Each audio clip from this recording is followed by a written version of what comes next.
Halo anak-anak kelas 5. Kalau misalkan minggu yang lalu kita bahas tentang sel, range, baris, dan kolom gitu ya. Tapi minggu ini kita akan belajar satu hal yang baru lagi ya. Cara memasukkan, membuat tabel, dan membuat diagram. Nah, ini kedua ini adalah berkelanjutan kayak gitu. Jadi yang pertama kita akan bahas tentang cara memasukkan atau membuat tabel. Nah, yang pertama untuk buat tabel pasti penting ya. Kira-kira data apa yang akan kita masukkan. Jadi langkah-langkah yang pertama adalah sediakan data yang ingin kita masukkan. Nah, Pak Giawa ada punya data di sini. Ini ya. Nah, ini ada data. Kita sediakan dulu datanya yang ingin kita masukkan ke Microsoft Excel. Kemudian yang kedua adalah itu tentukan jumlah baris dan kolom yang kita akan buat. Misal nanti ini kan kira-kira berapa baris ya? 1, 2, 3, 4, 5, 6, 7. Nah, 7 karena harga barang ini kan beda sama 6 barang ini nanti kira-kira gitu ya. Ya ada 7 baris, kemudian ada 1, 2, 3 kolom ya. Jadi nanti kira-kira itu yang akan kita buat di Microsoft Excel. Oke. Nah, setelah itu kita udah tahu jumlah baris dan kolomnya, kita masuk ke ini.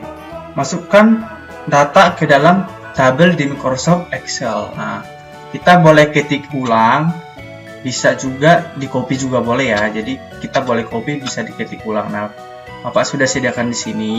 Setelah sudah ada jadi di datanya ada di Microsoft Excel, baru kita perbaiki setiap letaknya ini, letak dari kotak, kolom, dan barisnya dengan cara merge ya. Jangan lupa kemarin kita menggunakan merge itu adalah untuk menggabungkan beberapa kolom atau baris gitu ya. Nah, kita gunakan misalkan ini kita mau harga barang pada toko A dan B ini, kita gabungkan saja gitu ya. Kita blok dulu kemudian kita klik. Nah, sekarang dia sudah berada. Misal kita mau buat dekat ke sini, kita buat aja seperti ini. Nah, gitu ya. Oke. Ini juga nama barang ini kan sudah, kemudian harga barang ini kita mau dia ke sini ya, sama dengan toko B. Jadi dia berada di tengah, berarti kita klik lagi tuh. Klik oke. Nah, kira-kira sudah bisa ya. Nah, setelah tabelnya sudah rapi, kelihatan rapi, maka kita blok nih. Kita blok ini nama barangnya sampai datanya ini semua. Kemudian kita masuk ke border. Ke border itu fungsinya untuk memberi tanda pada tabel yang kita gunakan. Misal kayak gini kan, kita belum tahu kotaknya yang mana, tabelnya yang mana, nggak tahu kan. Jadi kita harus buat tandanya. Oke, kita blok, kemudian kita masuk ke border. Ini border ya, ini border. Kita klik. Nah, kita semuanya di sini kita bisa pilih, tapi untuk ini kan kita bisa gunakan pakai all borders aja supaya diberikan tanda setiap kolom dan barisnya. Nah, makanya sekarang sudah terbentuk ya. Ini cara membuat tabelnya tadi. Kita masukin data, kemudian kita rapikan dengan merge dan pakai borders untuk merapikannya. Oke. Nah, langkah selanjutnya atau cara yang kedua adalah cara membuat tabel ini ke dalam sebuah diagram. Nah, diagram ini berfungsi buat apa sih Pak Giawa? Nah, diagram ini berfungsi untuk memudahkan kita melihat suatu data. Jadi ketika kita lihat diagram, dia akan sangat lebih mudah kayak gitu ya. Caranya gimana Pak Giawa? Oke. Yang pertama adalah kita sudah memiliki data yang ada di tabel ya. Kemudian setelah kita sudah memiliki data, kita blok.